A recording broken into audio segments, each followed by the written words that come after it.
Ancient Rome is one of the most powerful and influential civilizations in human history. Its legacy is everywhere, in our laws, languages, architecture, and even the way governments are structured. But how did a small settlement on the banks of the Tiber River grow into a massive empire that ruled much of the known world? Let's find out.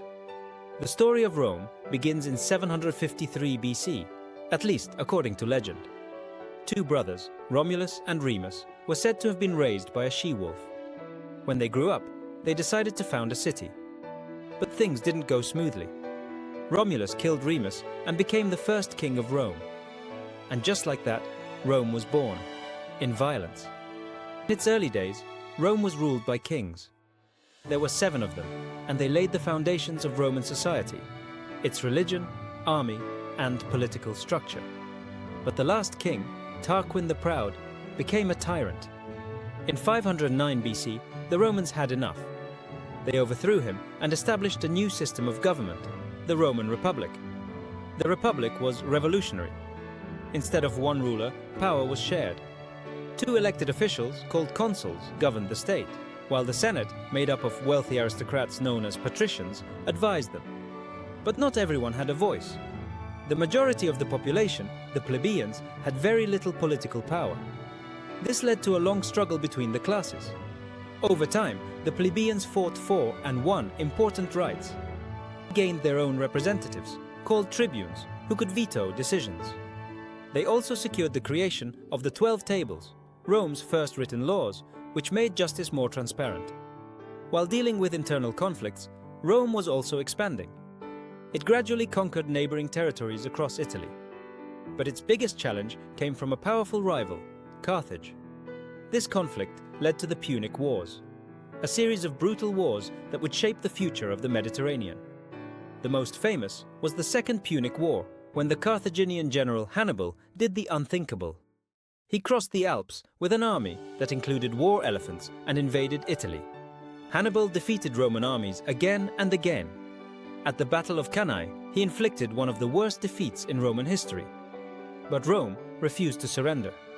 Instead, they adapted. A Roman general named Scipio Africanus took the fight to North Africa, forcing Hannibal to return home. There, Hannibal was finally defeated. By the end of the Third Punic War, Carthage was completely destroyed, and Rome emerged as the dominant power in the Mediterranean world. But victory came at a cost. As Rome expanded, wealth poured into the Republic. But it wasn't shared equally. The rich became richer, while many poor citizens lost their land and livelihoods. Social tensions grew, and the political system began to break down. Reformers like the Gracchi brothers tried to fix these issues by redistributing land, but their efforts ended in violence. Both were killed, setting a dangerous precedent. Soon, military leaders began to dominate politics. Generals like Marius and Sulla used their armies to seize power. Civil wars became more frequent, and loyalty shifted from the state to individual commanders. Out of this chaos rose one of the most famous figures in history, Julius Caesar. Caesar was a brilliant general and a skilled politician. His conquest of Gaul made him incredibly popular and powerful. But the Senate saw him as a threat. In 49 BC, Caesar made a bold move. He crossed the Rubicon River with his army, an act of rebellion against the Republic. Civil war followed, and Caesar emerged victorious. He became dictator of Rome and introduced a series of reforms. But many feared that he wanted to become king, something Romans deeply opposed. On March 15th, 44 BC, the Ides of March, Caesar was assassinated by a group of senators, including his friend Brutus. But instead of saving the Republic, his death pushed Rome further into chaos. Another civil war broke out. Power eventually fell into the hands of 3 men: Octavian, Mark Antony, and Lepidus. This alliance, known as the Second Triumvirate, didn't last long. Tensions grew between Octavian and Mark Antony, who had formed a political and romantic alliance with Cleopatra, the Queen of Egypt. In 31 BC, their forces clashed at the Battle of Actium. Octavian emerged victorious. Antony and Cleopatra were defeated, and soon after they both died. In 27 BC, Octavian became Augustus, the first emperor of Rome. The Roman Republic was no more. The Roman Empire had begun. Under Augustus and the emperors who followed, Rome entered a period of relative peace and stability known as the Pax Romana, or Roman peace. This era lasted for about 200 years. During this time, Rome flourished. Trade expanded, cities grew, and infrastructure improved dramatically. The Romans built roads, aqueducts, bridges, and massive public buildings. Some of the most iconic structures in history were built during this time.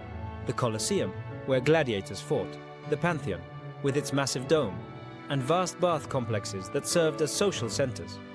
Roman engineering was far ahead of its time. Their roads connected the entire empire, allowing goods, armies, and information to travel quickly. Their legal system became highly sophisticated and would later influence many modern legal codes. Latin, the language of Rome, spread throughout the empire and eventually evolved into languages like Spanish, French, and Italian. But the empire was not invincible. Over time, cracks began to appear. After a series of strong rulers known as the Five Good Emperors, Rome entered a period of instability. Emperors were often overthrown, assassinated, or replaced by force. The army became increasingly powerful and often decided who would rule. Economic problems worsened, including inflation and heavy taxation.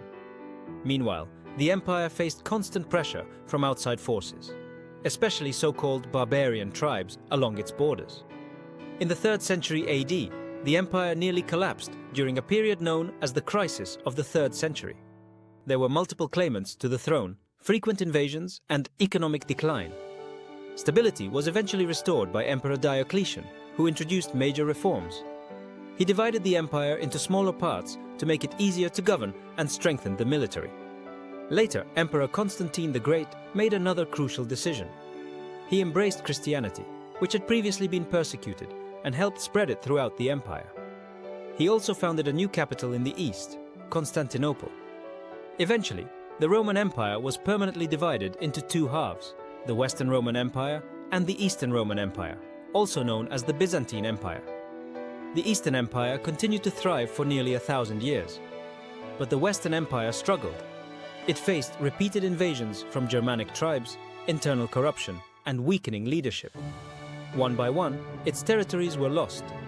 Finally, in 476 AD, the last Western Roman emperor, Romulus Augustus, was deposed by a Germanic leader named Odoacer. This event is traditionally considered the fall of the Western Roman Empire. But Rome's story didn't truly end there. Its legacy lived on, and still does today. Roman law became the foundation for legal systems around the world.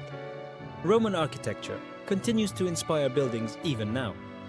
The Latin language shaped the development of many modern languages.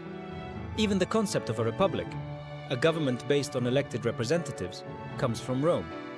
From a small village to a vast empire, Rome's journey is one of ambition, innovation, conflict, and transformation. It rose through determination and discipline. It fell through internal division and external pressure. But in many ways, Rome never truly disappeared. Its influence is still all around us. And that's the story of ancient Rome in just 8 minutes.